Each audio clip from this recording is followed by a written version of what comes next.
Thank you so much for coming out tonight and joining us here for Beaches Watch. If you haven't joined, please consider joining. I think the membership, if you think about it, is less than a latte at Starbucks, and it won't stay on your hips like the Starbucks thing will. So I think you a little too loud. There we go. Oh, okay. So first I want to introduce our elected officials who are in the room tonight. We have Curtis Ford, Mayor of Atlantic Beach. Corey Byland, Mayor of Neptune Beach.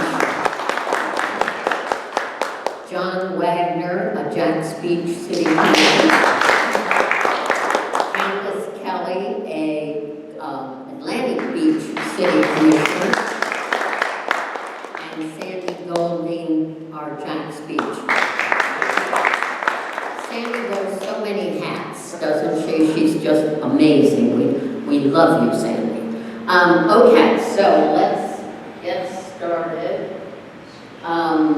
You know you can watch all of these things on the YouTube. We've got all these things, and notice our if you're a member, you will get these sent to you, and so you'll never miss a workshop or any of the commission meetings in our 3 beach communities.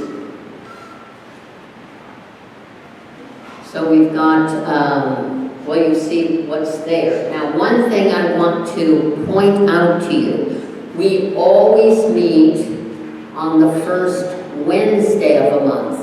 But this next month, which is July, we will be meeting on the 2nd because of the 4th of July, and you know we invite the police commissioners, so we have to let them get through the 4th of July. So we will be meeting on July 9th, which is the 2nd Wednesday. So just keep that in mind, and we will have our 3 police chiefs.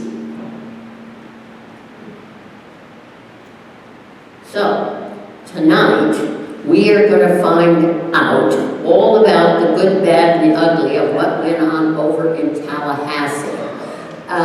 Some of you that know me know I spent 20 years working for a congressman, and I know that people in Tallahassee used to complain that Congress would send them unfunded mandates.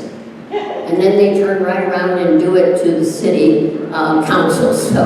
So we have Mike Staffopoulos, who is the city manager for Jacksonville Beach, and we have Kevin Hogencamp, who is the Atlantic Beach deputy city manager. So, whoever, Michael, I think you're going to be the lead. Thank you, Jackie. Can you all hear me okay? Yes. I'm going to try to minimize the reverb here a little bit by standing away from the microphone. Let's see here.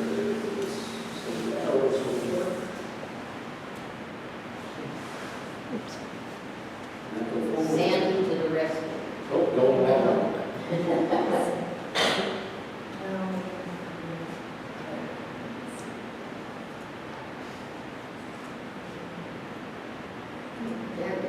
There we go.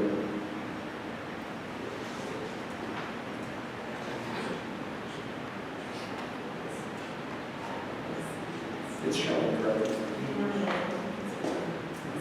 Oh, yes. Oh, it's not going to be there.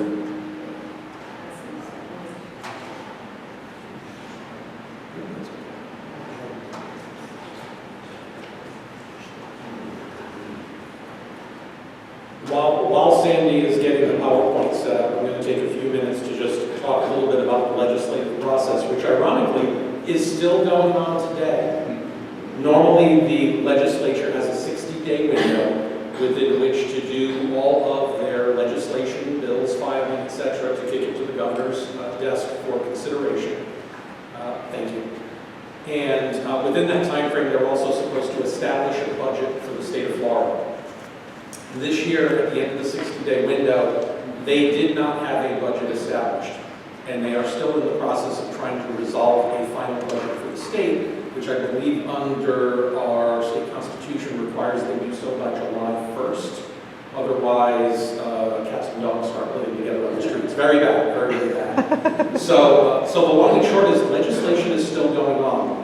To give you, again, a little bit more preface, prior to the start of session this year, the governor called a special session. He wanted the legislature to get together and solve some problems. So he said, I'm calling a special session. And the House and Senate all meet, and they say, we're going to open the special session, and I will take a motion for closure. And someone motioned for closure, and they said, and we're now closing the special session. And then they said, now we will open our own session and talk about what we feel is important to the state of Florida.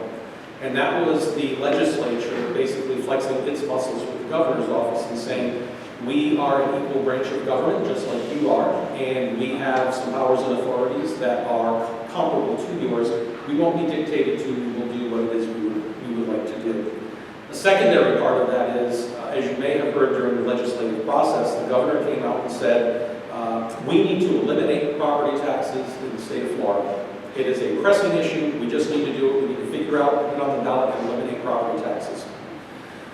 And so the Speaker of the House came out and said, the governor's absolutely right, we need to reduce spending, and the way to do that is to cut off revenues to the state, so we propose to reduce the sales tax by 0.75 mils and go from 6 to 5.25. And that was another way of pushing back a bit against the governor and saying, again, we are an equal branch of government, and if you can make statements, we can make statements as well. And ironically, the Senate has remained somewhat silent through all of that friction between the governor and the Speaker of the House. So when people say, let's talk about the good, the bad, and the ugly, let me start off by saying the good is very small, the bad is very big, and the ugly is we don't know where some of this goes into the future. Just because it didn't pass this year doesn't mean it will not be repackaged and brought back again year after year after year until something is ultimately adopted by the legislature. So there are things that we will talk about that you may say, well, we've heard about that before. Or you may say, oh, well, if it didn't pass this time and it comes back, that could also be very bad. What Kevin Hogencamp and I are going to talk about tonight is by no means a coverage of all legislation that was discussed. Some statistics for you. During the 60-day session, 1,951 pieces of legislation were filed between the House and the Senate. Of that 1,951, 255 pieces of legislation ultimately were passed by the House and the Senate and are moving to the governor's desk for consideration and signature. And of those, approximately 50, plus or minus, were related to property taxes in some way, shape, or form. We're going to talk a little bit more about that tonight. And I will also say, the PowerPoint that you're about to see is produced by the Florida League of Cities. All I did was go in and cut and paste some of the individual sections for it, but I want to give all the credit to the Florida League of Cities, of which our 3 beach communities are members of. The Florida League of Cities is all 400 plus municipalities across the state working together to make sure that we protect our own local authorities. So why is it important that we track legislation and that your elected officials go to Tallahassee and lobby on their behalf and meet with the local legislators outside of session here within our own communities? 3 really big reasons. The first is the preservation of home rule. You may have seen articles that some of our elected officials and so forth are deemed, quote, home rule heroes. It has nothing to do with being a hero within your town. It's the fact that we are advocates for home rule authority. Home rule authority means we are a community, we have certain powers imbued to us through the state of Florida. We'd like to be able to exercise those authorities. And there are a lot of times that the state considers legislation that takes that power away from us, and the state says we will dictate to you what that will look like going forward. The second is unfunded mandates. You heard Jackie mention that a little bit earlier. An unfunded mandate is when the state comes out and says, here is a new edict, everyone must comply, and we look at it and say, this is going to cost billions of dollars. And they say, yeah, and so what? You still got to do it anyways. For those of you that have attended this session before, You've probably seen in the past years reference to what's referred to as the Senate Bill 64, the elimination of effluent from our wastewater plants into surface waters of the state. Those are real dollars that all three communities are going to have to spend, and the state is not really giving us one nickel towards it. They just create the requirement and say you have to go do it. You have 10 years to comply. At the end of 10 years, if you're not, we're going to force you to do it and potentially put you under a consent order. The third is unintended consequences. As I indicated, 1,951 pieces of legislation. There are a lot of pieces of legislation that if one passes and another passes, they conflict with one another. Or if one passes, they think it's solving a problem, but it creates two more problems somewhere else at the local government level. So we try to educate the legislators on, we understand what you're trying to do, but the bill that you've drafted doesn't really do what you think it's going to do. It's going to create more problems than it's going to solve. So those are three big reasons why your local elected officials in all three beach communities try to engage Rep. Michael, Representative Kion Michael, as well as Senator Clay Yarborough representing our area, to make sure that they understand the impacts of the legislation that they will be considering and voting on. So the first thing I wanted to talk about is property taxes. Again, plus or minus 50 bills, and they were all over the board. We had House joint resolutions, we had Senate bills, we had House bills that all tried to address property tax in one way, shape, or form. These first four that you can see up here, all four of these failed. The first one was to try and give property tax exemptions for long-term leased properties. So if you own a property and you gave someone a long-term lease, such as a year or 2 years or 3 years, you'd be able to get a homestead exemption associated with that property, even though you're not living there. The second one, which is HJR 357, House Bill 359, was to take the homestead exemption and bump it up to $100,000. The third one is to mandate a study on the elimination of property taxes. And we're going to talk about that a little bit more in just a second. That also failed. And the fourth one, revising homestead assessments to the most recent purchase price or cost of construction. That also failed. Again, these are just spaghetti at the wall, let's see what sticks. And everyone who's filing this legislature thinks theirs is better than their neighbors up in Tallahassee.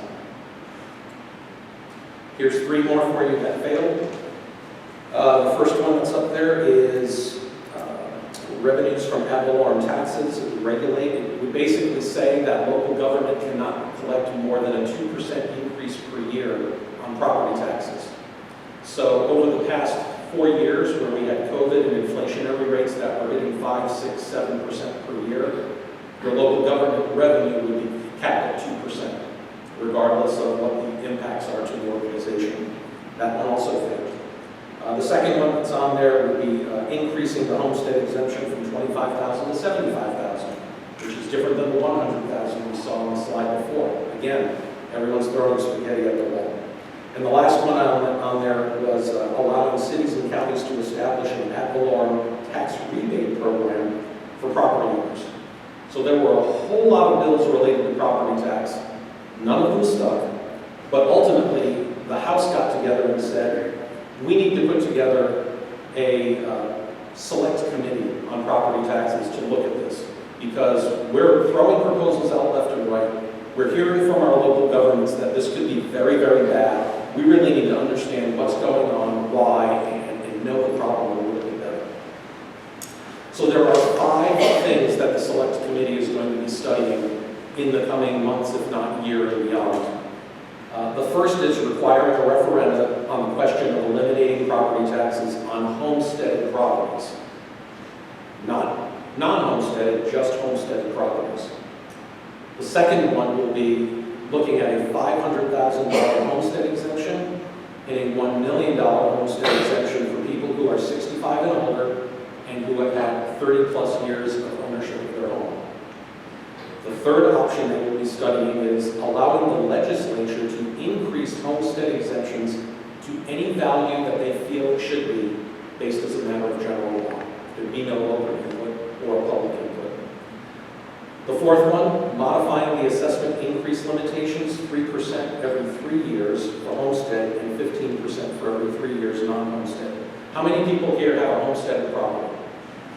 and you enjoy the Save Our Homes, which means your assessment year over year can't go up by more than 3% a year. Regardless of COVID, where we saw 6%, 8%, or even in this case, property values going up 60, 75% in a 2 or 3 year window.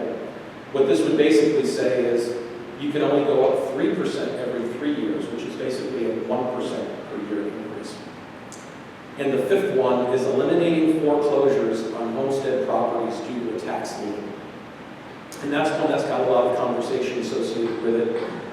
Should it be just a tax lien? What if it's a young, very wealthy couple versus what if it's a senior that has fiscal constraints? So these are 5 things that the House Select Committee is going to be studying in the coming months, if not years. Now, why is this important? I want to talk a little bit, and I'll use Jacksonville Beach as the example so that you can all understand. How many people know what the dollar value of the Jacksonville Beach annual budget is? Good. That's actually a good answer. The dollar amount of our budget is about $235 million. We're just under a $250 million operation. And people go, well, if we eliminate property taxes, that's just a drop in the bucket. Well, yes and no. If we take a look at the pie chart up here, we'll see that one particular fund, which is called the general fund, is $31 million of that $235 million. The other portion of the budget, the $200+ million, a lot of that is associated with what's referred to as restricted funds. It's monies that can come in but can only be used for certain things. You can't use them for your parks department. You can't use them for your police department. You can't use them for your fire department. You can't use them for ocean rescue. The general fund in the city of Jacksonville Beach is about $31 million a year. And if you take a look at the pie chart, more than half, about 50% of that revenue going into that pot comes from property taxes. It's about $17 million and change. Now here's the interesting part. The general fund is what's used to pay for your public safety services, for your parks, and some of your internal service departments that don't generate revenue to pay for themselves. So in the city of Jacksonville Beach, our public safety, police and fire alone make up about 50%. If you add in ocean rescue, we're at about 55% of the total pie from the general fund goes to public safety. So when the state starts saying, let's eliminate property tax, sounds great on paper, but we look at it and say, if we eliminate 57% of this pie, you're going to cut into public safety. There is no way around it. So the question becomes, where do you want to make the cut? Do you want to make it in ocean rescue and fire? Do you want to reduce the level of our police force? Or do you as the state want to take the restrictions off of other funds that we receive so we can use that to backfill and pay for public safety? That's the unintended consequences that I talked about a little bit earlier. Last year, or 2 years ago, the state also passed legislation that said you can't defund your police department. Well, if you take away our property taxes, you're going to affect our police department, and it's mandated by the state. So again, unintended consequence, conflict, not understanding what you passed 2 years ago versus what you're proposing today. These are important things that we're trying to educate our legislators on so that they understand every time you make a decision, there's a potential secondary impact that you're not considering that you need to contemplate. It's great to say let's eliminate property tax, but you need to know how the property tax is currently being spent by your local jurisdiction and whether or not there are ways to make sure that we can continue to provide the services that our community expects. Jumping on to the next slide here, which I think is slide 9, is a little bit more on taxes. We had a comprehensive tax bill, which is still hanging out there. There was no final decision on it. But the big thing here is that this is the one that would lower the state sales tax from 6% to 5.25%. That's Wyman Duggan's bill, House Bill 7033. The next one that you see, House Bill 1221, that is changing how local option taxes are actually managed or re-engaged. Right now, when you do taxes, you're typically doing them for 10 or in some cases 20-year windows. This one would have required that any local option tax has to go to a referenda every 8 years. I don't know why they chose 8, but they chose 8. That one also failed. The next one that's on there was with regards to business tax receipts, local business taxes.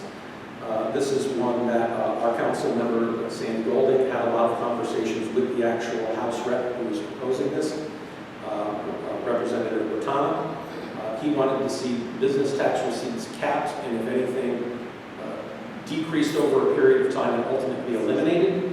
And when Council Member Golding asked the representative, how do we make up that loss of revenue to our general fund, his answer was, well, just raise your millage rate. It's like, but you're proposing to eliminate property taxes. So why are you telling me to raise millage when there might not be any millage to raise? So again, they're on different pages. Sovereign immunity is one that has been discussed for multiple years. How many of you know what sovereign immunity is? Sovereign immunity is that we as local government are protected from being sued egregiously for very high dollar amounts. And the caps that we currently have in place are, if there's an accident per se, it would be $200,000 per individual involved in the accident and $300,000 in the cumulative. Those numbers haven't been changed in well over a decade, and we recognize that they probably need to be increased. But the proposals that the legislature has been putting out there to increase don't make sense to us. This bill in particular, by DeSiglia and McFarland, would have looked to go to $500,000 per individual and $1 million per incident in the cumulative, and after 2030 it would move to $600,000 and $1.1 million. Those are dollar amounts that we would have to pay from our local government for insurance providers, because if insurance carriers say, well, now instead of $200,000, I've got to pay out $600,000, your premiums are going up. So that affects all of us in terms of having to have insurance coverage for our local governments. The next one, community redevelopment agencies. This is one that is probably more for Jacksonville Beach than the other two beach communities, because we have 2 community redevelopment districts within our municipal boundaries. It seems that every year the legislature comes out and says, we want to cap CRAs, we want to reduce CRAs, we want to eliminate CRAs. This was another attempt this year to basically say, whatever is in your CRA plan today is it. It's the final. You can't make any changes to it, and when you're done with what's in your plan is required to close. And that failed as well. The next one that we have on there, rural communities.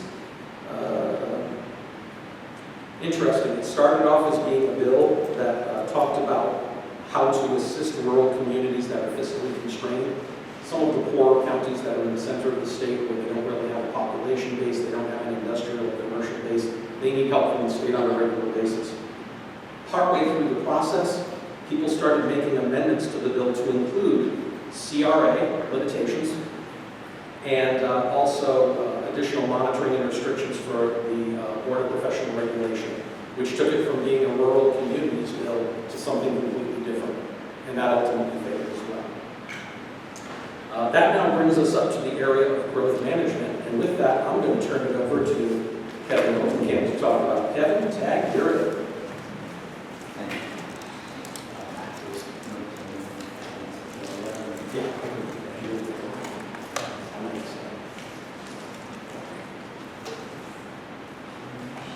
Good evening. These bills addressing growth management both failed. They were aimed to drastically change state growth management. Proponents argued that the bills would ease housing availability by reducing regulations. They primarily addressed something known as agricultural enclaves that had broader provisions as well pertaining to permit processes, infill development, HOA regulations, and they managed to require supermajority votes for certain comprehensive plan changes. In essence, they sought to centralize land control in Florida, shifting power from local governments to developers in the state.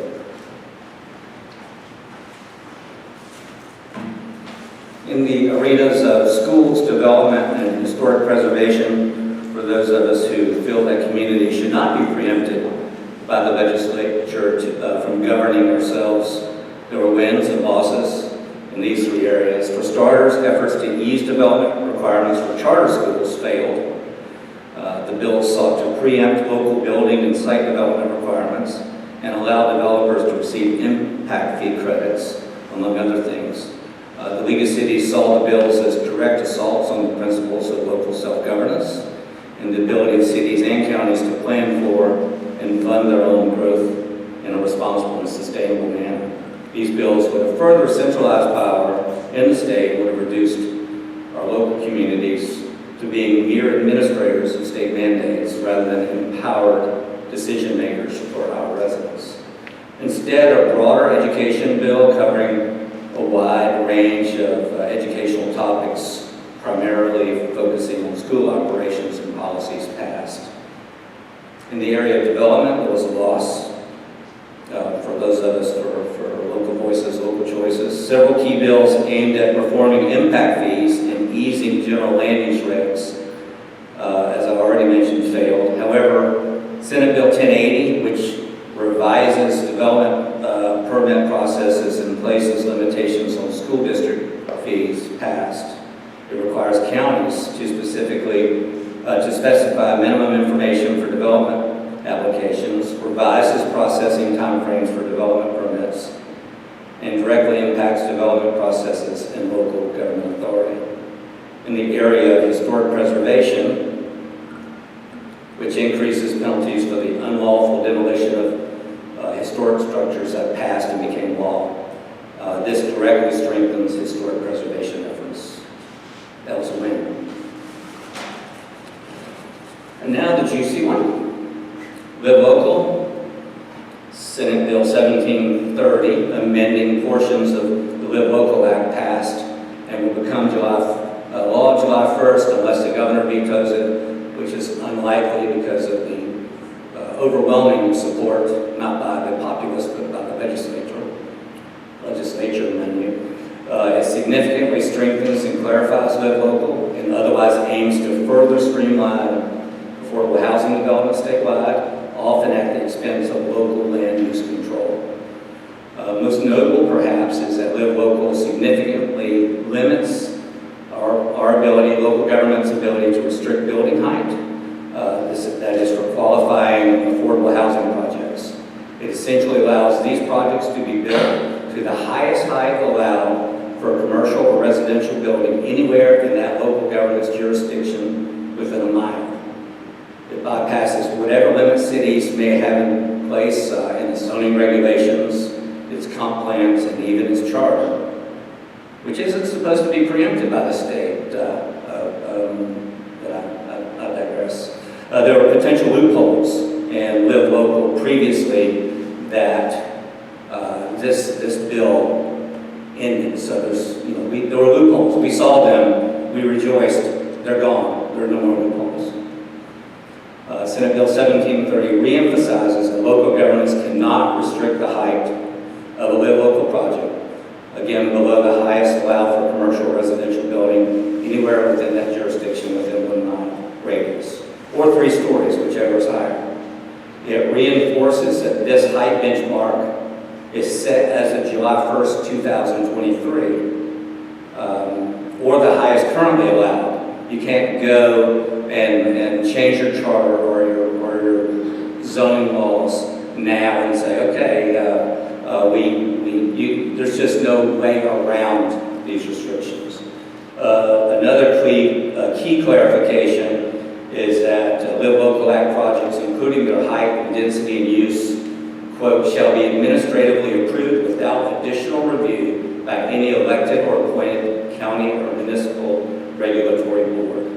So this removes any ambiguity that existed before. There are some protections for how close the project might be to single-family residences and in historic districts. There's a little bit more. The mandate, the bill mandates 15% reduction in parking requirements for qualifying projects. near public transit like bus stops. It also establishes prevailing party attorney fees capped at $250,000 for challenges related to the Local Act. And finally, it limits our ability to impose building moratoriums that would delay the projects, with exceptions for stormwater and sewer issues. And as for House Bill 247, it failed mercifully. Most notably, it would have required, rather than authorize, local governments to adopt ordinances allowing ADUs, accessory dwelling units, also known as granny flats, in single-family residential zones by December 1st. We talk about the ones that failed because we'll see them again, undoubtedly. Thanks.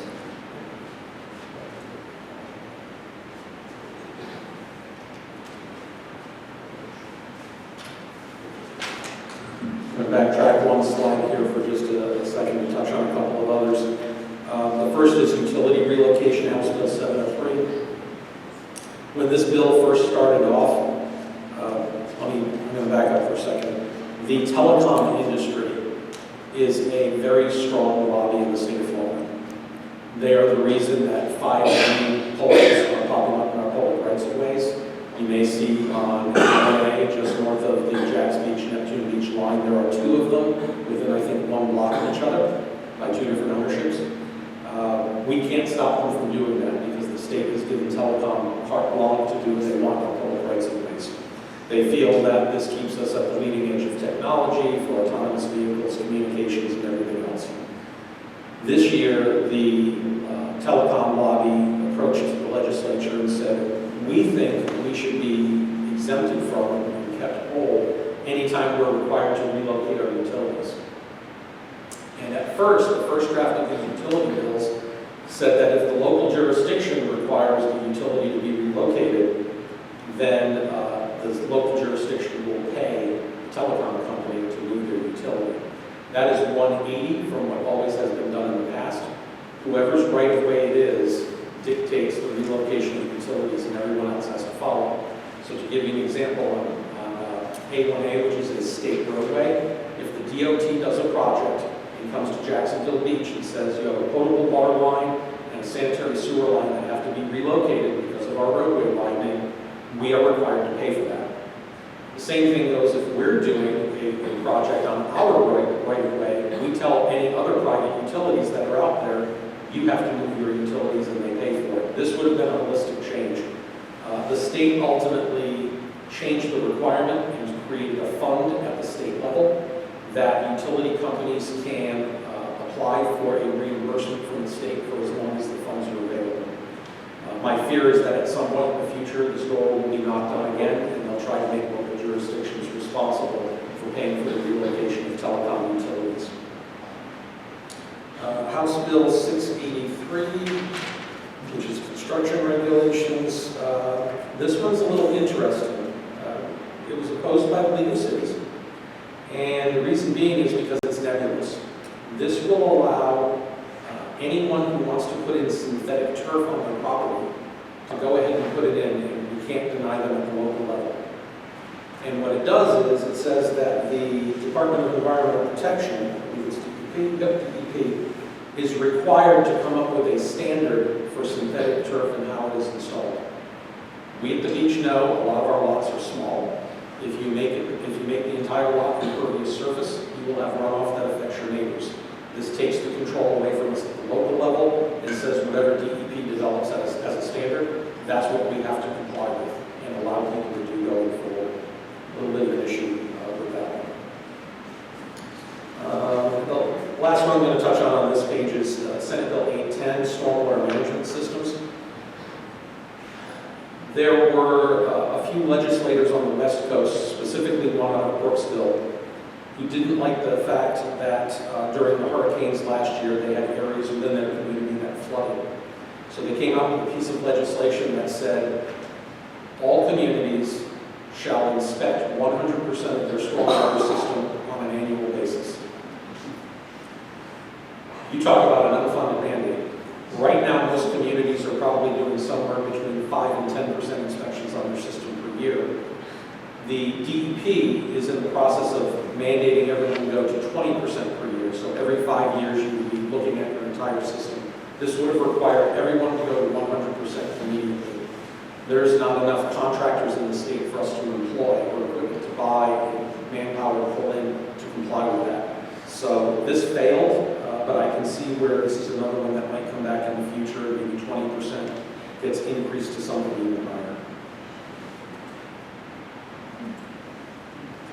And the last one to talk about with you is certified recovery facilities. This passed. There are a number of recovery facilities within the state of Florida, and one of the things that had popped up was the fact that sometimes recovery facilities deal with people who have or need ADA accommodations, and there was not really a process for how they can ask for exceptions to land use regulations to make sure that they can serve their clientele. This now puts that process in place for those individuals that need it. That takes us to the end of the presentation. There's probably a lot of questions you have, some of which we can answer and some of which we can't. But with that being said, I'd be more than happy to turn it back over to Jackson and see what questions we have.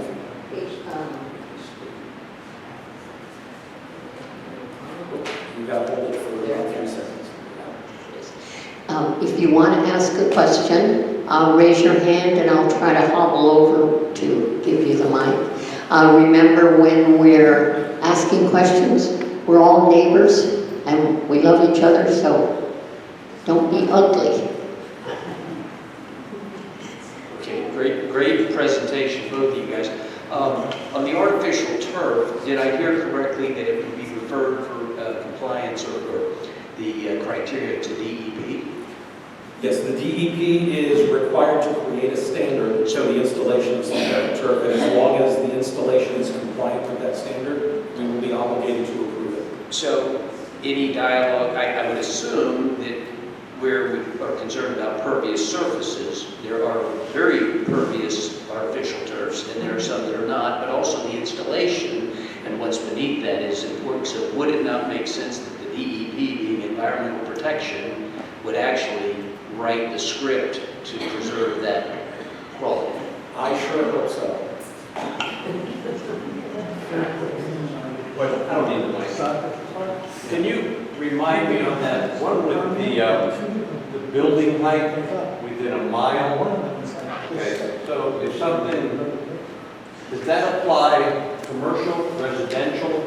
Like if somebody wanted to build something here that's as tall as one ocean, is that the marker? I'm just a little confused on that. So I'll let Kevin take it. First, I'll say it's 1 mile within that jurisdiction. So one ocean's in another jurisdiction. Okay, so let's say it's within a half a mile from one ocean. In Atlantic Beach. So here's what it says. It'll be allowed to the highest currently allowed or allowed on July 1st of 2023 for commercial or residential buildings located in the jurisdiction within 1 mile of the proposed development or 3 stories, whichever is higher. Highest does not include height of any building that has received any bonus, variance, or other special exception for height provided in the city's land development regulation as an incentive for development. So the question is really going to come down to how is that last sentence interpreted? If someone says, well, as an example, in Jacksonville Beach, we have a building that's 8 stories tall and it was part of a lawsuit settlement. Well, it wasn't a bonus, it wasn't a variance, and it wasn't a special exception provided in the land development regulations as an incentive for development. So could someone make the argument, it doesn't fit the 3 specific criteria that were listed, therefore we can do it? And that's what's very concerning when they write this legislation, is they think they're closing loopholes, and in some cases, they're creating what we perceive as loopholes for someone to come in and say, I believe I have the right to build 10 stories tall because that building is within 1 mile of where I want to build. And that can be done in a residential community. There's, when it's 30 houses right next to each other, it can only be, I think, 150% of the height limit, so it could be 4.5 stories. So yes, there are some restrictions closer to residential areas. However, that worst case scenario that you're picturing, we're afraid that that's a real possibility. Thank you. Yes, So sir. what body decides if a project meets the criteria for the home rule, or not home rule, pardon me? I'm sorry? For the Live Local Act? The Live Local Act. What body decides whether the project qualified? You want me to? Usually the lawyers, because what will end up happening is an applicant will come in and say, I feel I meet this requirement.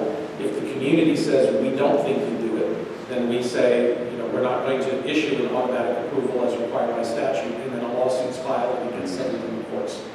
So, will that happen at the beaches? I don't know, flip a coin. But the reality is if someone comes in and says, I qualify for the project, and the local jurisdiction says, we don't believe you do, at that point, now we've got attorneys that are involved. That's why we all have city attorneys. Isn't there a requirement for low-income housing, a certain percentage of the...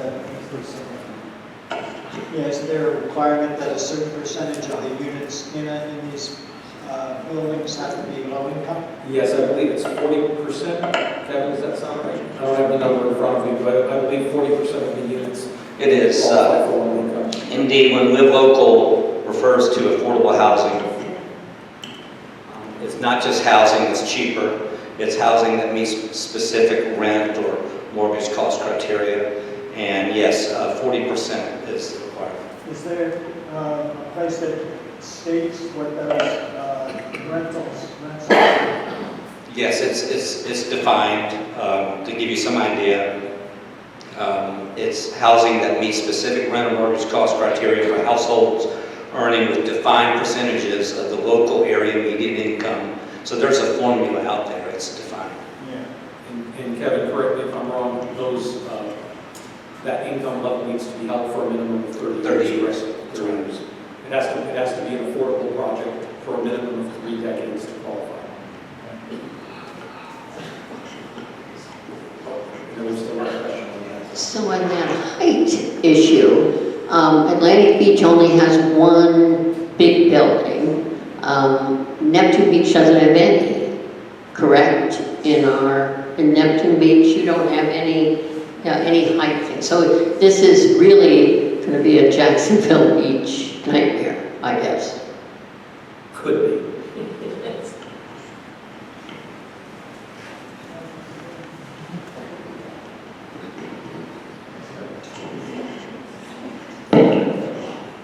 So my question is about the telecom, and let's say we have, I know that we have rights of way that don't have any stormwater, and to solve stormwater system, and to solve some of our stormwater issues, we may have to install a stormwater system. But if we had to tell a telecom agency that their equipment needs to move because that's the only place where we could run a stormwater pipe, is the city still then responsible, even though it's a life and safety and health issue? My understanding is the telecom company would be required to move it, and they would have to seek reimbursement through the state if they want to be held whole, because it is Neptune Beach's right of way. Ultimately, that would be a determination for your attorney to make based on the reading of the final statute, what it says. But my reading of it says we'd be okay at this point. It's the question of will they change the requirements in the future now that it's in Campbell's nose under the tent. Anyone else? Just when it came to protecting the properties, or historic properties, Yes. okay, so do we have an identified number of those properties in Jacksonville Beach that aren't at the museum? like, I guess my question, how many properties would we have to keep up with, right? And then number two, is that through our code enforcement, or what type of interim are we checking on those properties? With all of these bills just being recently passed, we're going to have to see what policies need to be put in place. So to give you an example, for a residential property, I believe the state requirement is anything more than 50 years old can be considered historic. So when you think about mid-century modern homes, the northwest section of Jacksonville Beach, some of the areas just east of Penman Road, we have a lot of houses that date back to the 1950s and 60s. Those all technically qualify, but it doesn't mean they're historic. They actually have to be declared as historic in some way, shape, or form. The two properties that we have in Jax Beach that we know are historic are Casa Marina, which is on the National Historic Register, and the Life Saving Station, which is also on the National Historic Register. But in terms of any other properties, I'm not aware of any that are on the NHR or any areas within the city that we've dedicated as a historic district or declared the properties within a certain boundary to be historic. That might be something that we ultimately have to do to take advantage of it. We'll see what our attorney ultimately gives us back. Thank you. I'm going to sit down. Thank you, Kevin and Mike. I think it was an excellent. We're so happy you came, and for the first time, we don't have to put the chairs away because the library has an event tomorrow that we can leave the chairs out tonight. So thank you for coming. Drive safely home and call your state representative about all this stuff. Thank you.